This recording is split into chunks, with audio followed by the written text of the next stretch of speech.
Hi, Jade here from the Hungry Vegan channel. Today I want to talk to you about something that I feel that I really want to address because I see it so often throughout all the vegan forums on Facebook, and that is the difference between veganism and a plant-based diet. Now, if you don't know the difference, you're probably thinking a plant-based diet is vegan. What is she on about? Now, there is a difference. So I'm going to explain the difference between the two of them. Now, what is veganism? Veganism is a philosophy. It's a way of life which seeks to exclude, as far as practical, all forms of exploitation or cruelty to animals. And that can be in the form of food, clothing, entertainment, or any other purpose. Now, a plant-based diet, on the other hand, is a diet based on fruit, vegetables, tubers, whole grains, legumes and lentils. It's the elimination of sugars, oil and all processed food, and it minimises animal products. Some people who are on a plant-based diet actually include some animal products in their diet. So can a vegan be in a plant-based diet? Yes. I follow a plant-based diet and I exclude all animal products. This is because I am an ethical vegan and the thought of putting any animal products in my diet is not an option.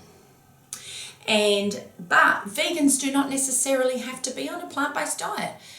There are people who are vegans who are on sad diets. There are people who are vegans who are on fully raw diets. There are people who are vegans who are on high carb, low fat diet, which is what I follow. There are people who are on a low carb, high fat diet. There are different forms of raw vegans. There's the high fat vegans, there's the high carb vegans. The list goes on. And I think now even people are paleo vegans, and then there's the gluten-free vegans, which I'm not a gluten-free vegan, I'm a wheat-free vegan. Okay, anyway, to confuse you even further. And so vegans can come in all different shapes or sizes. They are not necessarily a hippie, as a lot of people think. They're not all just drinking kale juice, as a lot of people think, walking around, whatever, in the hippie land. They have jobs, they have careers, they do lots of the same things that everybody else does. They just take an ethical stance against the exploitation of animals. Now, on the other hand, the plant-based diet. I think it's fabulous that this is becoming more and more fashionable. It's becoming very trendy, especially I'm noticing amongst a young audience, which is fantastic because more people are consuming less animal products. However, this is what I constantly see on Facebook. People saying, oh, hell, what am I going to do? I feel like me. People say, oh, don't worry, I slipped up last week. Vegans don't generally slip up. If it's a slip up, it's by pure accident.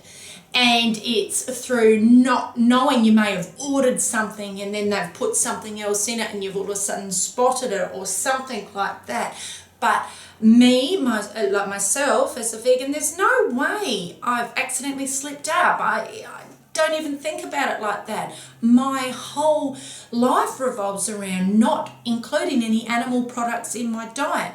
And I do this for ethical reasons as well as health reasons. So there's two particular reasons why I personally do it. But I think for anybody to be truly successful on a plant-based diet, you really have to switch your mind and really become an ethical vegan to ever truly be successful on it and not have these, oh, I fell off the wagon style thing.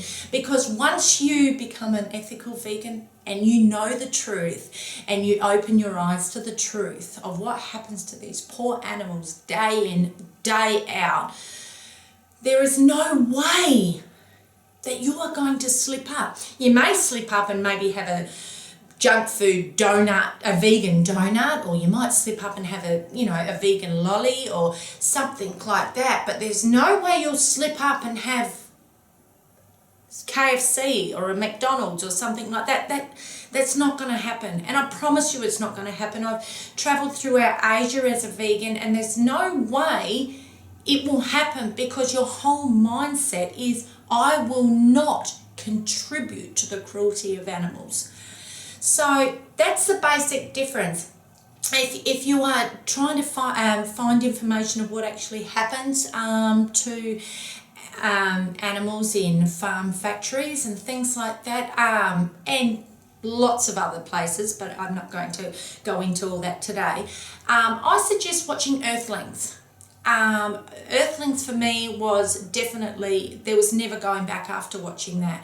I won't sugarcoat it and tell you it's an easy thing to get through. It's certainly not. I was very, very saddened by it. I grieved for a long time. I was angry. I couldn't believe what could happen to these animals. So I suggest watching that. Cowspiracy, Lucen. There's quite a few documentaries out there that you can actually watch to start educating yourself. And I think it's essentially important to educate yourself too, so you've got armor. You will have people who ask you questions all the time as to why you do this. It's great if you've got that knowledge behind you. It's your armor. This is your form of defense as to why you do something, and it's great to be able to educate and explain to other people too as to why you embrace this fabulous vegan lifestyle. Thank you so much for joining me today.